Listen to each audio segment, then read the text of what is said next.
بسم الله الرحمن الرحيم. بسم الله الرحمن الرحيم.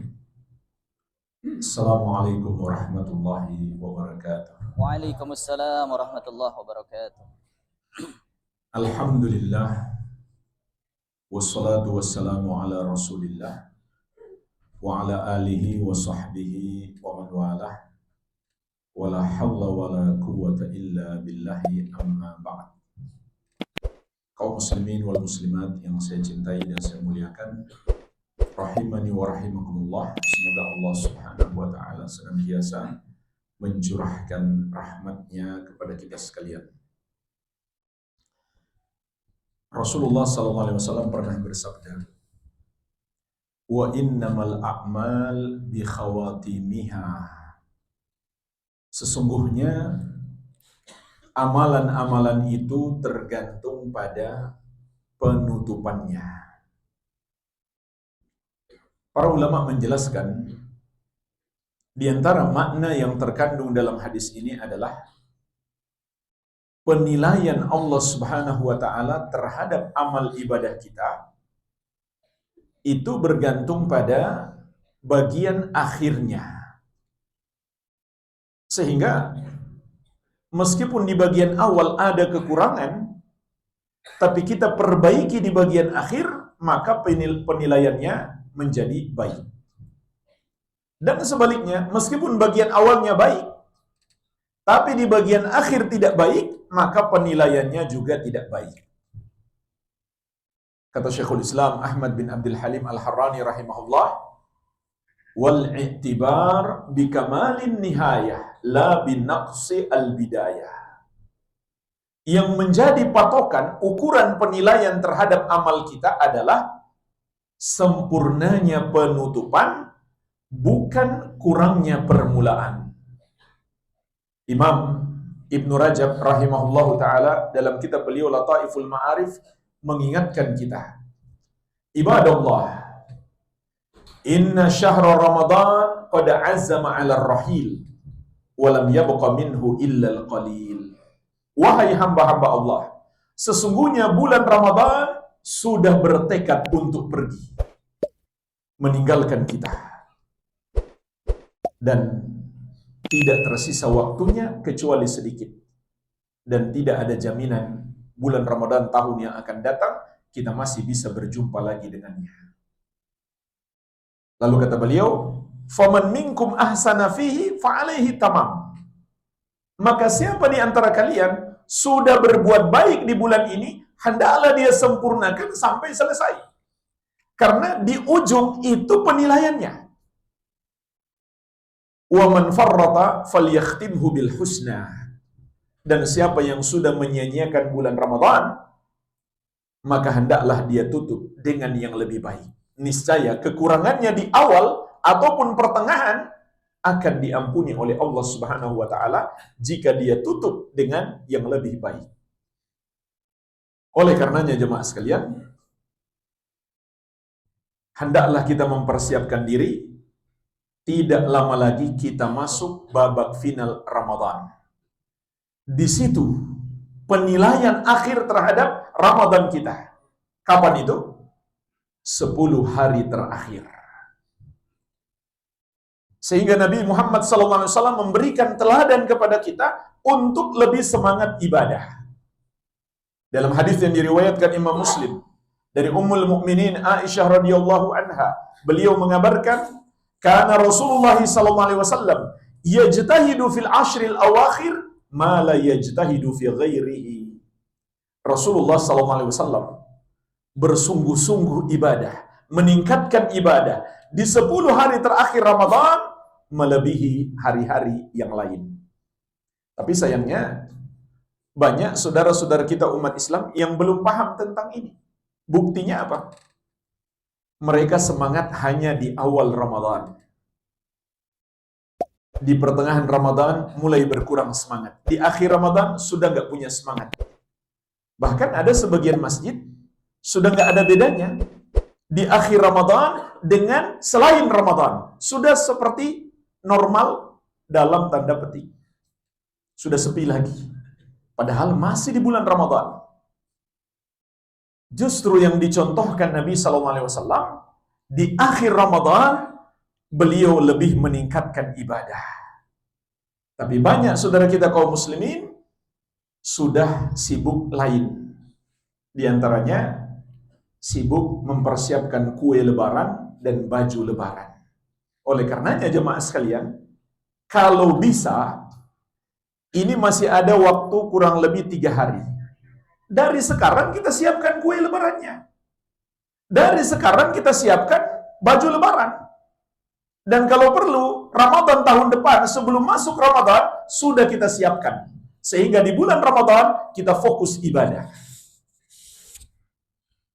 Tidak disibukkan dengan mempersiapkan kue lebaran atau baju lebaran. Persiapkan sebelum masuk 10 hari terakhir Ramadan. Agar di 10 hari terakhir Ramadan, kita lebih fokus ibadah. Apa yang dilakukan Nabi SAW jemaah sekalian untuk lebih fokus ibadah? Di antaranya beliau melakukan iktikaf.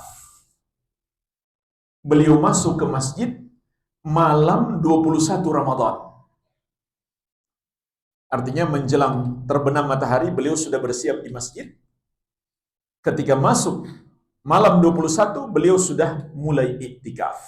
Sampai kapan beliau keluar dari masjid? Sampai berakhir Ramadan. Sehingga kata para ulama, iktikaf itu bukan sekedar sunnah, tapi sunnah muakkadah. Sunnah yang sangat ditekankan, hampir mendekati wajib. Kenapa? Karena Rasulullah SAW setiap Ramadan tidak pernah meninggalkan ibadah ini. Bahkan pernah beliau karena berhalangan tidak bisa melakukan iktikaf, maka di tahun depannya beliau mengqadha sampai beliau iktikaf di tahun depan itu 20 hari. Ini jemaah sekalian, sunnah yang sangat ditekankan. Beriktikaf, yaitu berdiam diri di masjid untuk meningkatkan ibadah. Memutuskan semua hubungan dengan dunia dan meminimalisir semua interaksi dengan manusia. Itu yang dilakukan Nabi SAW di 10 hari terakhir. Kalau kita bicara kita sibuk, Nabi SAW orang yang super sibuk. Beliau kepala negara. Beliau pemimpin umat. Banyak orang yang ingin berurusan dengan beliau. Baik urusan negara maupun urusan ingin belajar dari beliau. Beliau juga mengurus 9 istri. Kita istri berapa sampai sudah sangat sibuk? Nabi SAW orang yang super sibuk, tapi tetap di 10 hari terakhir Ramadan, beliau tinggalkan semua kesibukan untuk fokus ibadah. Nah, mungkin muncul pertanyaan, bagaimana kalau kita nggak bisa iktikaf karena masih harus kerja? Mau minta cuti nggak diberi izin? Bolehkah iktikaf di waktu malam saja? Jawabannya jemaah sekalian, boleh daripada tidak sama sekali. Pagi kita pergi bekerja, sore atau malam kembali ke masjid untuk memperbanyak ibadah. Ini spesial di 10 malam terakhir Ramadan. Sampai kata Ummul Mukminin Aisyah radhiyallahu anha, kana Nabi sallallahu alaihi wasallam idza dakhala al-ashru shadda mi'zarahu wa ahya lailahu wa ayqadha ahlahu. Nabi Muhammad sallallahu alaihi wasallam apabila masuk 10 malam terakhir Ramadan, beliau melakukan 3 hal. Yang pertama, syadda mi'zarahu. Beliau kencangkan sarungnya. Maksudnya kata para ulama, beliau sama sekali tidak berhubungan suami istri.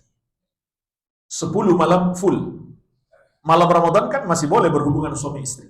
Tapi untuk 10 malam terakhir, Nabi SAW tidak melakukan. Bukan berarti menjadi haram, tidak.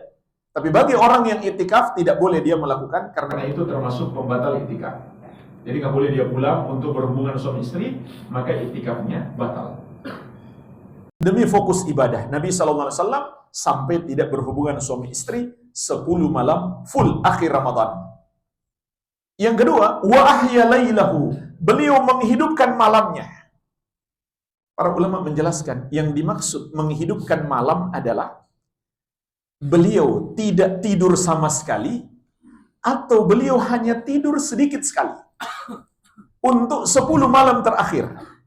Jadi jamaah sekalian, ini ada sunnah begadang malam. Khusus 10 malam terakhir Ramadan. Tapi bukan begadang malam untuk main HP atau ngobrol, tapi fokus ibadah. Ini sunnah Nabi SAW untuk 10 malam terakhir Ramadan. Kemudian yang ketiga, kata Aisyah radhiyallahu anha, Nabi SAW wa aiqadha ahlahu, membangunkan keluarganya. Lalu pertanyaannya jemaah sekalian, ibadah apa yang kita lakukan untuk 10 hari terakhir Ramadan, terutama di waktu malamnya? Ketahuilah, yang paling dianjurkan adalah sholat tarawih. Artinya jemaah sekalian, hendaklah di 10 malam terakhir, sholat tarawih kita ditingkatkan. Jangan masih seperti hari-hari sebelumnya. Tingkatkan. Kalau biasanya cuma setengah jam, tingkatkanlah menjadi 45 menit atau 1 jam, atau lebih daripada itu, untuk sholat tarawih. Yang diamalkan di Masjidil Haram sekarang, dan Masjid Nabawi, kalau masuk 10 malam terakhir Ramadan, sholat tarawih itu sampai jadi 2 sesi. Pertama ba'da isya langsung, yang kedua, sesi kedua jam 12 malam, sampai waktu sahur. Untuk 10 malam terakhir Ramadan. Karena itu yang dianjurkan, meningkatkan sholat tarawih kita. Apa yang akan kita dapatkan jemaah sekalian? Kalau kita meningkatkan ibadah di 10 malam terakhir Ramadan, ada 3 keistimewaan. Yang pertama, pahala Lailatul Qadar. Allah Subhanahu wa taala berfirman, Lailatul Qadri khairum min alfi syahr. Lailatul Qadar itu lebih baik daripada 1000 bulan. Maksudnya, amalan kita di malam itu lebih besar daripada amalan selama 1000 bulan tanpa henti. Kalau kita hidup 1000 bulan, 83 tahun 4 bulan, itu nggak mungkin kita ibadah tanpa henti. Masih diisi dengan banyak hal yang sia-sia, bahkan mungkin yang haram. Tapi ibadah 1000 tahun tanpa henti bisa dikalahkan dengan ibadah di malam Lailatul Qadar. Bayangkan pahalanya jemaah sekalian. Dan kita semua menyadari, hidup kita ini sangat singkat. Dosa-dosa kita banyak. Dan perjalanan setelah mati adalah perjalanan panjang. Itulah perjalanan kita yang sebenarnya jemaah sekalian. Hidup di alam kubur itu bukan sebentar. Maka kita butuh bekal. Apakah mungkin bekal kita cukup dengan waktu hidup yang singkat? Sementara waktu hidup yang singkat ini pun kita isi dengan banyak kesia-siaan, bahkan perbuatan dosa. Bahkan ada yang dosanya masih terus mengalir setelah dia mati. Kenapa? Karena dia melakukan dosa terang-terangan, lalu dicontoh oleh orang. Dia korupsi, nggak mau korupsi sendiri. Ngajak-ngajak orang. Akhirnya orang yang diajak ini ngajak lagi orang lain. Terus. Bisa jadi sampai hari kiamat. Yang pertama mengajak, ikut menanggung dosa semua yang melakukannya. Karena dia penyebab pertama. Tanpa mengurangi dosa mereka sedikit pun. Jadi bagaimana mungkin bekal kita cukup? Tetapi Allah Subhanahu wa taala yang Maha Penyayang menganugerahkan kepada kita waktu-waktu yang singkat dan pahalanya sangat besar. Di antaranya Lailatul Qadar. Kalau kita beribadah di malam itu, kita akan dapat pahala lebih baik daripada 1000 bulan. Yang kedua, doa malaikat. Ini keistimewaan Lailatul Qadar. Kita akan dapat doanya malaikat. Allah sebutkan tentang kedatangan malaikat. Tanazzalul malaikatu warruhu fiha biizni rabbihim min kulli amrin. Salamun hiya hatta matla'il fajr. Para malaikat dan ruh di sini maksudnya malaikat Jibril alaihissalam, malaikat yang paling mulia, malaikat yang paling dekat dengan Nabi kita Nabi Muhammad sallallahu alaihi wasallam, akan turun di malam itu dengan izin Rabb mereka untuk menetapkan segala urusan. Maka keselamatan di malam itu sampai terbit fajar. Maksud ayat ini jemaah sekalian, mereka akan menetapkan takdir tahunan. Jadi, peristiwa-peristiwa yang akan terjadi dalam hidup seluruh makhluk dari tahun ini sampai setahun yang akan datang ditetapkan di Lailatul Qadar. Meskipun itu bukan penetapan yang baru, itu semua sudah tercatat di Al-Lauhul Mahfuz. Kemudian yang kedua yang mereka akan lakukan adalah mendoakan orang-orang yang beribadah di malam itu. Jadi sungguh sangat disayangkan kalau kita tidur. Meskipun kita nggak berdosa kalau kita tidur. Cuma kita nggak dapat doa malaikat. Malaikat akan mendoakan orang-orang yang beribadah di malam itu. Maka semakin banyak kita beribadah, semakin banyak pula malaikat mendoakan kita. Rasulullah SAW mengabarkan kepada kita tentang jumlah malaikat yang turun di malam itu. Beliau bersabda, Innal malaikata tilkal laila aktsaru min adadil hasa. Sesungguhnya malaikat di malam itu di muka bumi lebih banyak daripada kerikil-kerikil di bumi ini. Jadi bayangkan jumlah malaikat. Sehingga jemaah sekalian, sebagian ulama menghubungkan banyaknya jumlah malaikat dengan tanda-tanda alam. Yaitu tanda-tanda alam yang menunjukkan ciri-ciri Lailatul Qadar. Karena jemaah sekalian, Lailatul Qadar itu pasti terjadi di salah satu dari 10 malam terakhir Ramadan. Cuma kita nggak tahu pasti kapan. Dan itu sengaja Allah merahasiakan kapan Lailatul Qadar. Agar supaya kita mencontoh Nabi SAW di 10 hari terakhir Ramadan, seluruhnya kita tingkatkan ibadah. Kalau kita sudah tahu kapan Lailatul Qadar, kita hanya akan semangat ibadah di malam itu saja. Sampai kata para ulama, kalau seseorang yakin malam itu Lailatul Qadar, dia nggak perlu bilang-bilang ke orang lain. Kenapa? Karena dikhawatirkan orang yang tahu malam itu Lailatul Qadar, malam itu dia semangat ibadah, besok dia sudah nggak semangat. Karena Lailatul Qadar sudah berlalu. Nah, di dalam banyak hadis juga disebutkan tanda-tanda Lailatul Qadar. Ada hadis yang menyebutkan malam itu tidak dingin, tidak panas. Ada pula yang menyebutkan terjadi hujan. Tapi kata para ulama, semua tanda-tanda itu tidak begitu kuat. Hanya ada satu tanda yang sangat kuat yang menunjukkan malam itu Lailatul Qadar. Yaitu sebagaimana dikabarkan juga oleh Nabi SAW, di pagi harinya matahari terbit dalam keadaan redup cahayanya. Dan saya pernah melihat sebuah video atau foto, saya lupa. Ada orang yang mendokumentasikan matahari di 10 hari terakhir Ramadan. Nah, ada satu hari yang redup. Nah, di sini para ulama menghubungkan antara banyaknya malaikat yang turun, maka ketika mereka kembali ke langit di pagi hari, saking banyaknya mereka, sehingga cahaya matahari pun menjadi redup, terhalang dengan para malaikat tersebut. Itu kata para ulama, tanda Lailatul Qadar yang paling kuat. Tetapi jamaah sekalian, kita menyadari itu Lailatul Qadar saat malam sudah berlalu. Kalau kita nggak semangat ibadah di malam itu, ya menyesalah kita.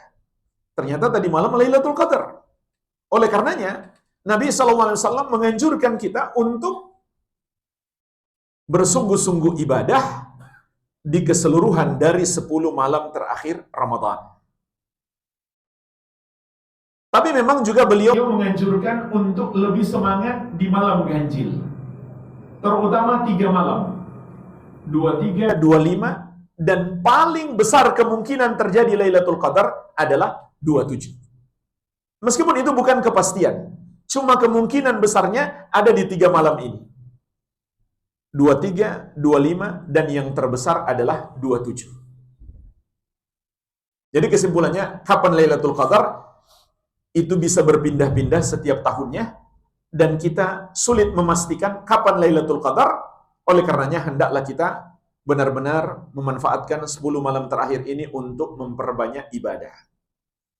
Yang ketiga, keistimewaan Lailatul Qadar adalah mendapatkan ampunan Allah Subhanahu wa taala. Sebagaimana sabda Nabi sallallahu alaihi wasallam, "Man qama Lailatul Qadri imanan wa ihtisaban, ghufira lahu ma taqaddama min dzambi." Barang siapa salat malam, salat tarawih di malam Lailatul Qadar karena iman dan mengharapkan pahala, maka akan diampuni dosa-dosanya yang telah lalu. Kalau kita perhatikan hadis ini, disebutkan di sini ada 3 syarat untuk mendapatkan ampunan. Kalau kita tambah dengan dalil yang lain menjadi 5 syarat. Syarat yang pertama, kita sholat tarawih. Syarat yang kedua, sholat kita berdasarkan keimanan. Yaitu kita beriman kepada Allah, bahwa hanya Allah Tuhan kita, hanya Dia yang boleh disembah, hanya Dia yang boleh dituhankan, semua selain Dia tidak berhak untuk dituhankan. Itu makna beriman kepada Allah. Dan juga kita beriman terhadap semua yang Allah wajibkan untuk diimani, termasuk beriman dengan syariat sholat tarawih tersebut. Apa yang Allah wajibkan untuk diimani, jemaah sekalian? Semua ajaran Islam. Semua ajaran Islam Allah wajibkan kepada kita untuk diimani sebagai ajaran yang turun datang dari Allah Subhanahu wa taala, yang hendaklah diamalkan oleh manusia.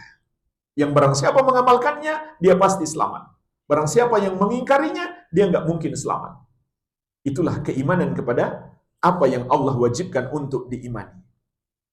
Dan iman yang benar tidak boleh tercampur oleh dosa syirik sedikit pun. Sebagaimana Allah tegaskan di surat Al-An'am ayat 82. Alladzina amanu wa lam yalbisu imanahum bidzulmin. Orang-orang yang beriman dan tidak mencampurkan iman mereka dengan kesyirikan sedikit pun. Kenapa jemaah sekalian? Iman nggak boleh tercampur dengan kesyirikan? Karena dosa syirik itu membatalkan iman. Dan jangan tanya amalannya. Amalannya batal semuanya. Dalam surat Az-Zumar ayat ke-65 Allah mengingatkan, la in asyrakta la yahbatanna amaluka. Kalau kamu berbuat syirik, terhapuslah amalanmu. Jadi nggak ada gunanya dia sholat, nggak ada gunanya dia puasa. Kalau dia berbuat dosa syirik, kata Allah, terhapus amalannya. Oleh karena itu jemaah sekalian, jauhi dosa syirik. Dan dosa syirik itu banyak bentuknya. Contohnya apa? Masih percaya kepada para dukun. Percaya ada orang pintar yang tahu nasib orang. Percaya ada anak spesial, disebut anak indigo, yang tahu perkara gaib. Ini semuanya khurafat. Nggak boleh kita percayai. Yang tahu perkara gaib itu hanya Allah. Surat An-Naml ayat ke-65. Kulla ya'lamu man fis samawati wal ardil ghaiba illallah. Katakanlah, tidak ada yang tahu perkara gaib satupun makhluk di langit maupun di bumi kecuali Allah. Jadi kalau kita yakin ada orang tahu perkara gaib, berarti kita samakan dia dengan Allah. Itulah namanya syirik. Menduakan Allah, menyamakan makhluk dengan Allah. Begitu pula masih percaya kepada benda-benda. Ada benda yang diyakini sebagai benda keramat, benda bertua, benda sakti. Ini semuanya khurafat, jemaah sekalian. Rasulullah SAW menegaskan, man 'allaqa tamimatan faqad asyrak. Barang siapa menggunakan jimat, maka dia telah berbuat syirik. Jimat penglaris dagangan kah misalkan? Atau jimat supaya ditakuti orang? Atau supaya disenangi orang? Atau supaya terhindar dari mara bahaya? Ini termasuk perbuatan syirik yang akan menghapuskan keimanan seseorang. Contoh lain, masih percaya dengan adanya hari-hari tertentu atau angka-angka tertentu yang bisa mendatangkan kesialan atau sebaliknya keberuntungan.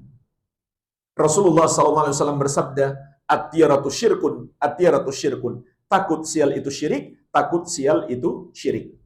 Dan jemaah sekalian, di sini ada faidah penting. semua yang bertentangan dengan ajaran Islam itu pasti nggak masuk akal sehat. Semua yang sesuai dengan ajaran Islam pasti sesuai dengan akal sehat. Semua yang berbau syirik itu semua nggak masuk akal. Nggak bisa diterima oleh orang yang punya akal sehat. Bagaimana mungkin kita percaya hanya angka 4, angka 13 itu bisa memberi pengaruh pada nasib kita? Itu nggak masuk akal. Cuma sayangnya jemaah sekalian, ini bukan cerita di desa-desa saja. Di kota-kota yang katanya banyak orang pintar. Di gedung megah, di hotel berbintang. Ketika kita masuk lift, tidak ada lantai 4, tidak ada lantai 13. Mereka anggap itu angka sial. Nggak masuk akal. Di antara keindahan ajaran Islam, semua ajaran Islam sesuai akal sehat. Dan semua yang bertentangan dengan ajaran Islam pasti bertentangan dengan akal sehat. Kenapa? Karena akal kita ciptaan Allah. Maka Allah turunkan kepada kita syariat, nggak mungkin bertentangan dengan akal kita. Sehingga kalau kita dapatkan, kok ada ayat atau hadis nggak masuk akal, yakinlah akal kita sedang bermasalah. Nggak mungkin kalau akal kita sehat, lalu bertentangan dengan satu ayat atau satu hadis. Cuma memang ada hal-hal yang nggak sanggup dijangkau oleh akal kita. Tapi suatu hari, mungkin akal kita memahami. Contoh jemaah sekalian, Nabi SAW mengatakan, kalau lalat hinggap di minuman seorang dari kalian, celupkan lalat itu.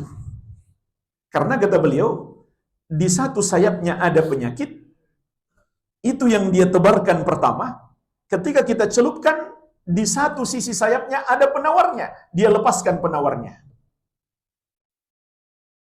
Dan itu sulit dipahami oleh orang dahulu. Tapi sekarang, para dokter muslim bisa membuktikan itu.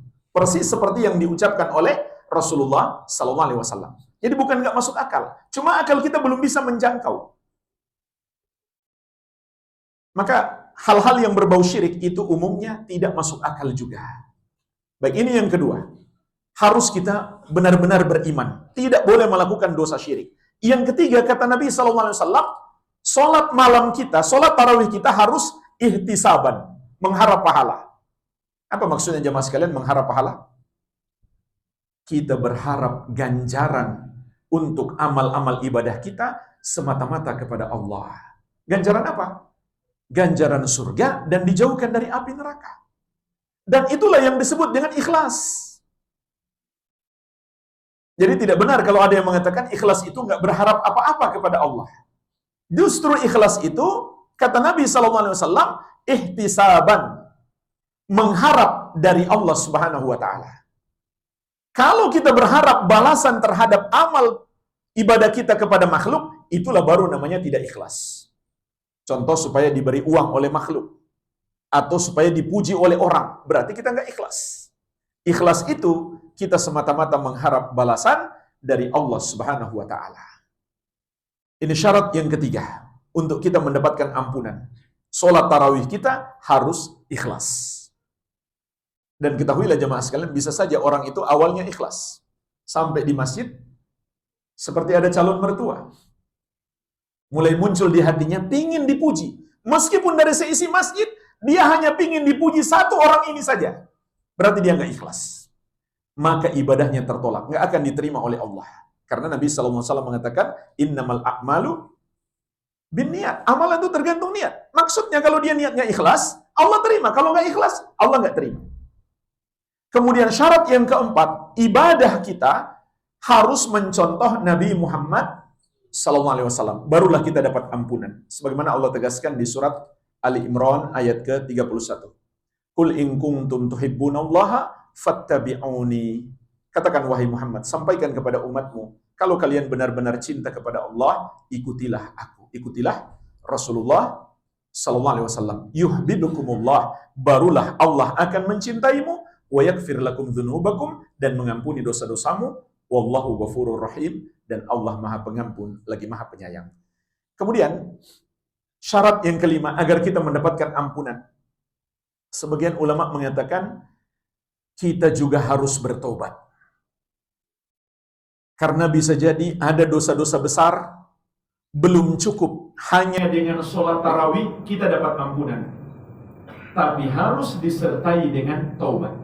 Meskipun taubat ini kewajiban sepanjang hidup kita, tapi tidak diragukan lagi di bulan Ramadan, terutama di 10 malam terakhir, lebih wajib lagi kita bertobat. Pertanyaannya jemaah sekalian, gimana cara kita bertobat?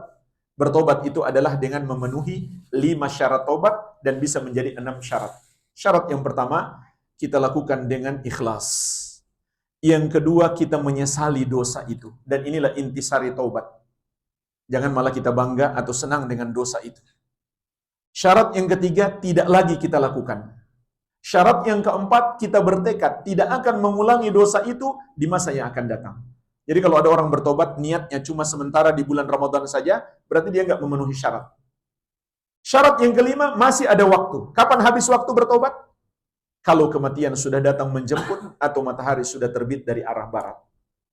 Dan apabila dosa itu berupa kezaliman kepada orang, ditambah syarat yang keenam, yaitu minta maaf kepada orang yang kita zalimi, atau mengembalikan haknya, atau minta penghalalan.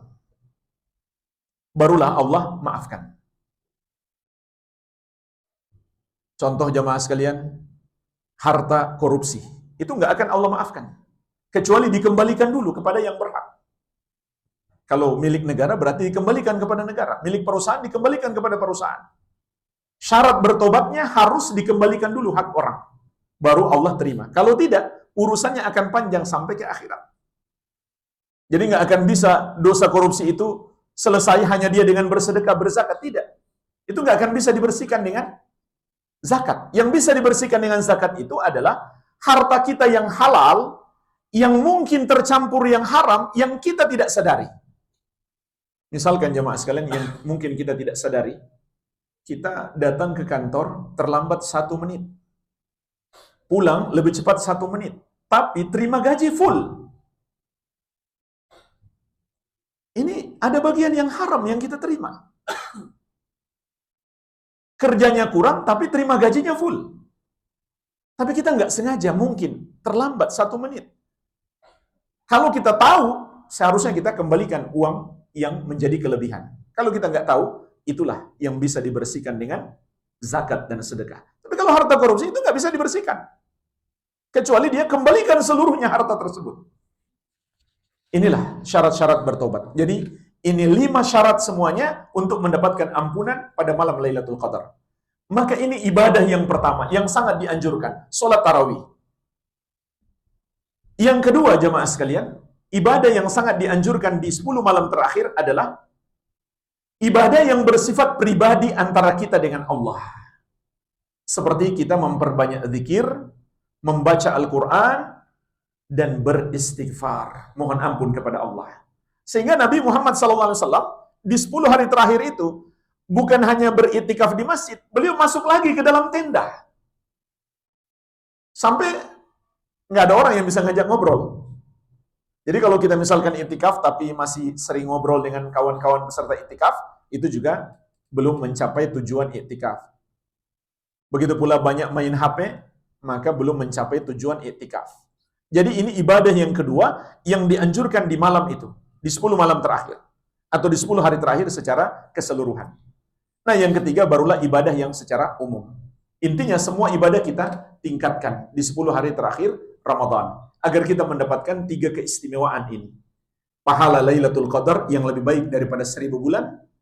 Doa para malaikat untuk kita. Dan yang ketiga, ampunan Allah Subhanahu wa Ta'ala. Agar kita keluar dari Ramadan, termasuk orang-orang yang sudah ditetapkan oleh Allah, dibebaskan dari api neraka. Mungkin ini jemaah sekalian sedikit nasihat, barangkali masih ada waktu untuk tanya jawab. Cukup. Sudah cukup? Nggak ada waktu lagi? Baik, kalau gitu kita tutup. Semoga bermanfaat, lebih dan kurangnya saya mohon maaf. Wabillahi taufik, subhanakallahumma wa bihamdik, asyhadu an la ilaha illa anta, astaghfiruka wa atubu ilaik. Wa sallallahu ala nabiyyina Muhammadin wa alihi wa sallam. Walhamdulillahi rabbil alamin. Wassalamualaikum warahmatullahi wabarakatuh. Waalaikumsalam warahmatullahi wabarakatuh. Bismillahirrahmanirrahim.